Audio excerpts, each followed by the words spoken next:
হুমকি হুঁশিয়ারিতে চলছে, তার সঙ্গে চলছে দাদাগিরিও। স্কুল চলাকালীন ক্লাসে ঢুকে দাদাগিরির অভিযোগ বিধায়কের বিরুদ্ধে। ক্লাসের মেঝেতে নোংরা কেন, খোদ শিক্ষকের কাছে জানতে চাইলেন বিধায়ক।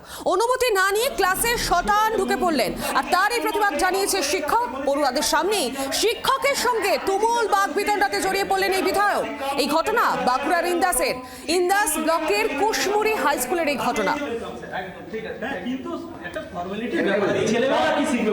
জাজ দেখার জন্য বলেছি, দেখো আপনি ওকে একটু মেজাজে দেখালেন, জাজ দেখার জন্য বলুন, আপনাদের দেখতে হবে। আমাদের কি করব? কাজ দেখাতে আমার থেকে ঝাড় দেবেন, আমি আপনারা ক্লাসে যাচ্ছেন যে আগে ক্লাসটা পরিষ্কার, স্কুল এখন খারপুরে পরিণত হয়েছে। পড়ানোর আগে ওনাকে দেখতে হবে যে রুমটা আমি পড়াচ্ছি সেটা একটা মন্দির। এখন নয়, সেই ভক্তদের কাছে বলেছি ক্লাসে ঝাড় দিতে হবে। আপনি জিজ্ঞাসা করুন কেন শিক্ষাঙ্গন কেন শিক্ষাঙ্গন কেন আমি এই যে একদম ঠিক আছে। কিন্তু একটা ফর্মালিটি ব্যাপার, ছেলেমেয়েরা কি শিখবে? জাজ দেখার জন্য বলেছি, দেখো আপনি ওকে একটু মেজাজে দেখালেন। আরো বিস্তারিত জানবো গোটা বিষয় নিয়ে। সঙ্গে রয়েছেন প্রতিনিধি মৃত্যুঞ্জয় দাস। মৃত্যুঞ্জয়, ঠিক কি হয়েছিল? তিনি হঠাৎ করে কেনই বা ক্লাসরুমে ঢুকে পড়লেন? একেবারে তো ঘটনা ঘটে বাঁকুড়ার ইন্দাস ব্লকের যে কুশমুড়ি হাই স্কুল রয়েছে সেই কুশমুড়ি হাই স্কুলের, এবং সেই কুশমুড়ি হাই স্কুলে যখন চতুর্থ পিরিয়ড যখন চলছিল এবং সেই সময়তে হঠাৎই করে স্থানীয় বিধায়ক নির্মল ধারা তিনি কিন্তু স্কুলের মধ্যে ঢুকে পড়েন, এবং স্কুলের মধ্যে ঢুকে পড়ার পর তিনি কিন্তু সরাসরি ক্লাসরুমে চলে যান এবং ক্লাসরুমে গিয়ে যিনি শিক্ষক ছিলেন উপস্থিত সেই শিক্ষকের কাছে তিনি প্রশ্ন করতে শুরু করেন যে স্কুল চত্বর এবং স্কুলের যে বারান্দা রয়েছে সে বারান্দা এত অপরিষ্কার কেন।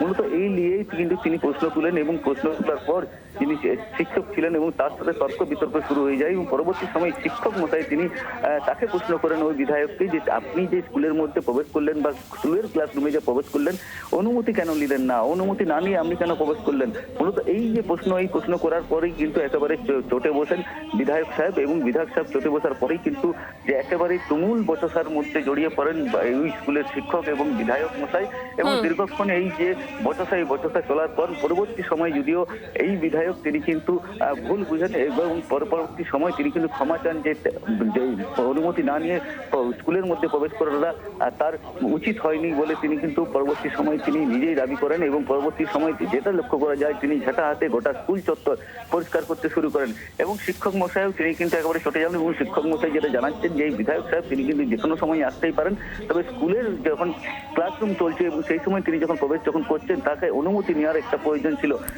বিধায়ক একেবারে মৃত্যুঞ্জয়ের সঙ্গে থাকো, আমরা শুনবো এই যে বিধায়ক যার দাদাগিরি আমরা দেখলাম তিনি কি বলছেন, এর পাশাপাশি শিক্ষক তারও প্রতিক্রিয়া পাওয়া গিয়েছে, তিনি কি বলছেন শোনাবো। সেটা আমি সরি বলেছি, ওনাকে বলেছি ঠিক আছে আমার এটা ভুল হয়েছে, কিন্তু এইরকম অবস্থা কেন? আমি বারবার পেরিয়ে যাই, আপনাদেরকে বারবার বলি যে এই অবস্থা হয়ে আছে, কেন আপনারা পরিষ্কার করবেন না? আপনাদের ঘরটাকে পরিষ্কার করেন, সেটাকেও আপনারা মন্দির পাবেন।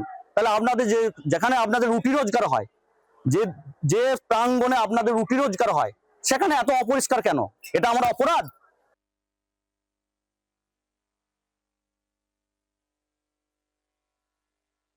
একজন শিক্ষক ক্লাসে থাকাকালীন আপনি কেন কেউই ক্লাসে ঢুকতে পারেন না উইদাউট পারমিশন, এটা আমি বলেছি। তারপর উনি বেরিয়ে যান, এবং পরবর্তীকালে আমি বললাম সাফাইয়ের ব্যাপারে আপনার কিছু বলার থাকলে আপনি টিআইসির সাথে কথা বলুন। তো উনি এসে নিচে আসেন, পরবর্তীকালে আমাকে উনি গেটের বাইরে ডেকে নিজে গেটের সামনে একটা বাজার আছে, আমাদের ক্যাম্পাস খুব ছোট, সেই জন্য একটু নোংরা হয়েও যায়। আমি বলেছিলাম না আমি যাব না, তারপর উনি রিকোয়েস্ট করলেন যে চলুন দেখলাম, এবং সেখানে উনি আমাকে একবার অবশ্য সরিও বললেন, কিন্তু আমার অপমান তো ছাত্রদের সামনে হলো। আপনারা শুনলেন ক্লাসে ঢোকা নিয়ে ভুল স্বীকার করেছেন যেমন বিধায়ক, আর বিধায়কের এই আচরণ নিয়ে তীব্র নিন্দা করেছে স্থানীয় তৃণমূল নেতৃত্ব। ঠিক কি বলেছেন শোনাবো আপনাদের। একটা রুমে ঢুকতে গেলে একটা পারমিশনের প্রয়োজন হয়, এটা একটা নির্মম বর্বরতা, অশিক্ষিত একটা আচরণ আমরা লক্ষ্য করলাম, এবং পারমিশন তো নেননি, বরং তিনি উচ্চ স্বরে কথা বলছেন, এবং তিনি ঢুকে স্টুডেন্টদের কাছে তার শিক্ষককে অপমান করছেন। এটা বিজেপির যে কালচার, নিন্দনীয় কালচার। তবে আজকে ছাত্রদের সামনে যে শিক্ষককে অপমান করলো এটা অবশ্যই নিন্দনীয়, এর বিরুদ্ধে আমরা তীব্র নিন্দা জানাই। বাংলার আওয়াজ, বাঙালির আবেগ, জি 24 ঘন্টা।